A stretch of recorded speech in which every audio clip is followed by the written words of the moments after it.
Welcome to our Devos, and we are talking about a heavy subject. That subject is adultery, infidelity, a topic that no one wants to talk about until they absolutely need to talk about it. So I figure, why not talk about it? You might not find anything applicable in this particular set of devotions for you right now in this season. But I guarantee you're going to encounter someone, maybe somebody you're related to, maybe a child, maybe somebody in your family, maybe somebody that you meet that talks to you about something, and you're going to think of some of the things that we talked about at church and this week. So I want to talk to you about how you want to kill adultery. As Christians, we don't want to have any type of hint of adultery in our lives. Any kind of sexual impurity if you're single. You don't want to have anything like that. It causes more problems than you could possibly comprehend. And as non-Christians, it's as unpractical as it gets.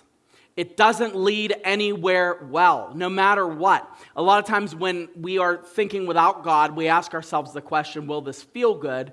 We never ask ourselves the question, will this inevitably make us happier? The answer with infidelity is no. So let's take a look at this, and some of this, again, is going to be real specific, and a lot of it comes from dealing with people for as long as Pastor Mike and I have. So the first thing is you have to protect your mouth.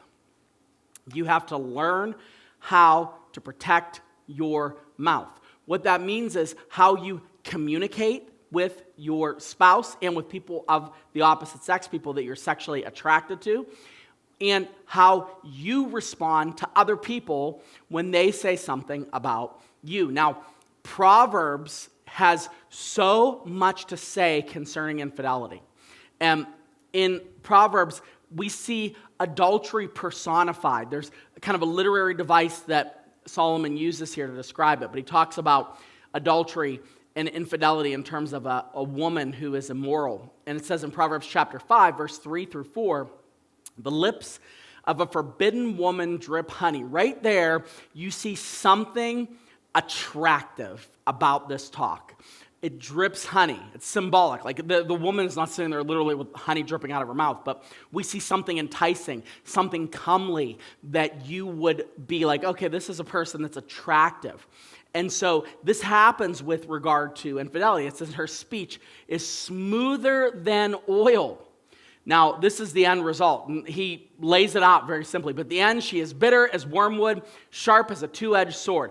The two pictures couldn't be more contrasting. The initial starts usually with conversation.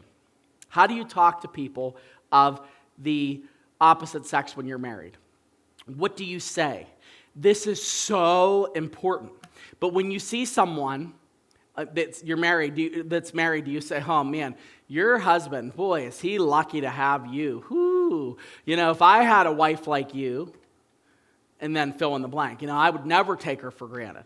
And that's usually how it starts. Oh boy, you just look so pretty. So many women, including my spouse, they don't focus on X, Y, and Z, and you always look so... Okay, when you start down this road, I want you to realize this is like the on-ramp to the infidelity highway, is how you speak to someone.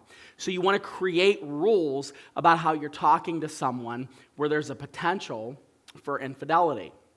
Remember, my rule with infidelity is nobody ever wakes up and decides that they're going to find themselves entangled in a sexual affair. Like nobody, I don't want to say nobody because there are people out there that have goofy like open marriages and things like that, which is contrary to the Bible, and it's again not going to produce happiness and that type of thing.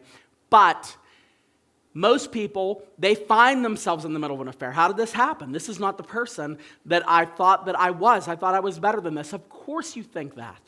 Of course you do. But that's even more important, that you focus on some behaviors and how you guard your mouth.